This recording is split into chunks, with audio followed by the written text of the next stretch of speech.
огромным удовольствием хочу отметить, что у нас находится экс-президент Ингушетии Мурат Магомедович Зяюзеков в нашем зале.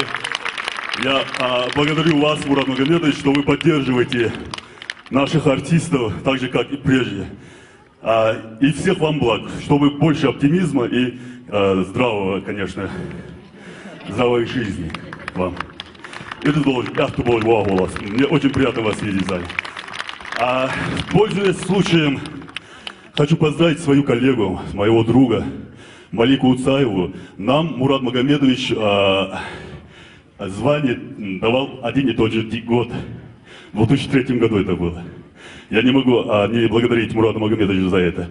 И все. Малика Уцаева была очень рада этому событию, потому что первое звание, которое она получила в своей жизни, это была заслуженная артистка Республики Ингушетия. Я этим горд очень. Спасибо.